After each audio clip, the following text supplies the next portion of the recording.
storyteller is no stranger to the stage. Winner of the 2015, 2017, 2019 West Virginia Biggest Liar competition in our Vandalia, as well as the 2015 Fibbing on the Fourth storytelling contest in Ripley. He's been featured at storytelling performances in schools and festivals throughout the state. His work has been published in our Golden Seal, the magazine of West Virginia Traditional Life, and in the summer of 2017, he wore a crown as he was crowned King of West Virginia for a day. And as a History Alive performer with the West Virginia Humanities Council, he performs as both Charles Schulz and Walt Disney. So now let's welcome James Froemel. Thank you. Well, yeah, I went through a couple of my different jobs there, and tonight I'm going to tell you about some of the jobs I had earlier on in my life.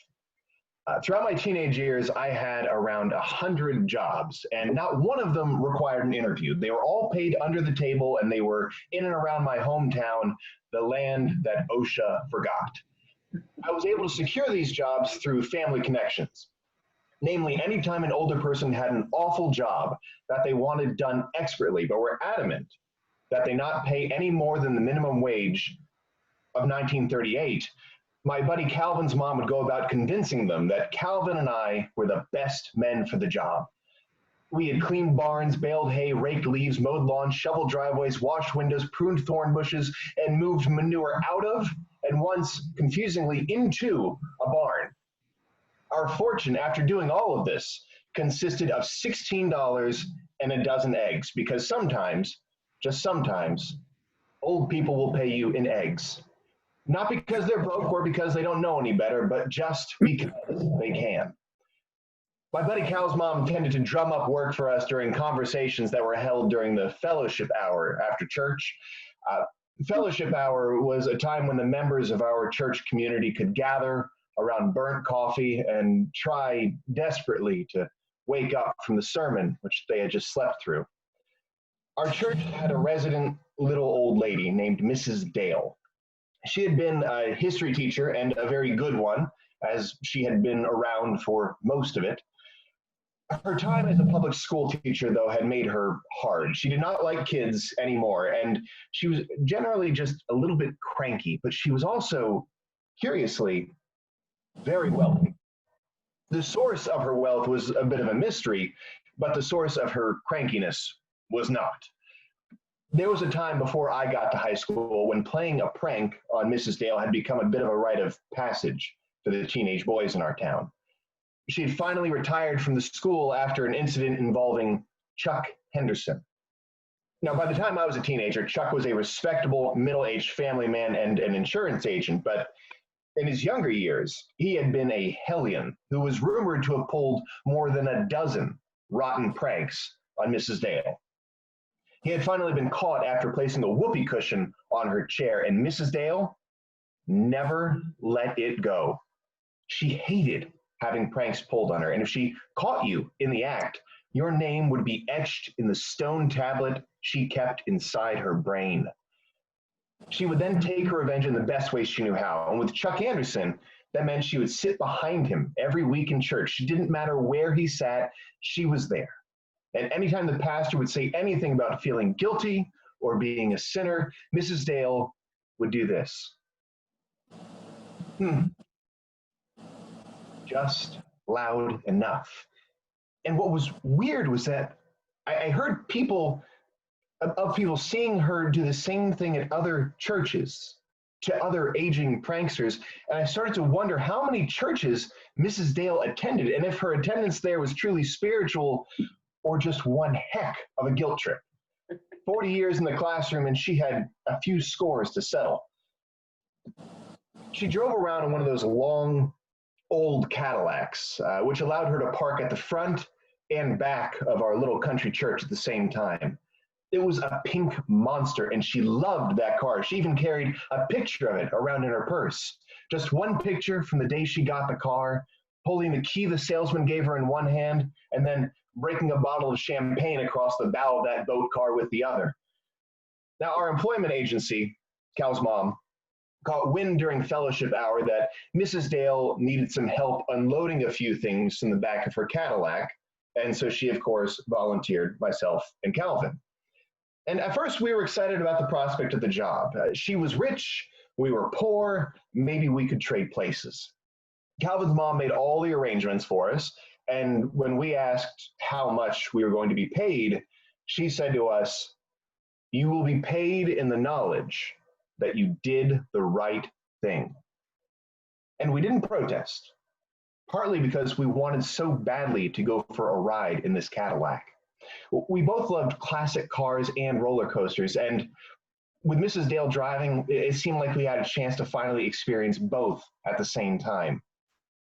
So we went out to her car, and we were able to get inside with her, and Mrs. Dale, she was always smoking, and she wore a long fur coat.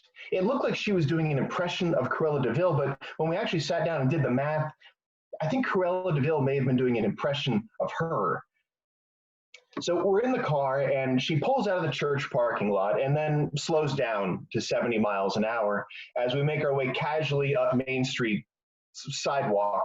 And Calvin's busy praying in the back, and so I ask her, "What are we moving today?" And she said, "Some things from the trunk." And I said, "Where are we moving them to?" And she said, "Down." And then Calvin said the Lord's Prayer again.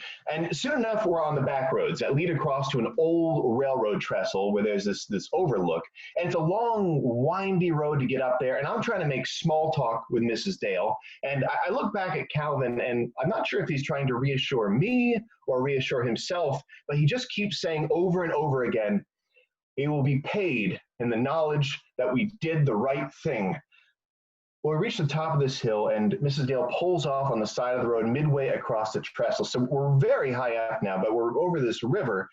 And she gets out, and she opens the trunk.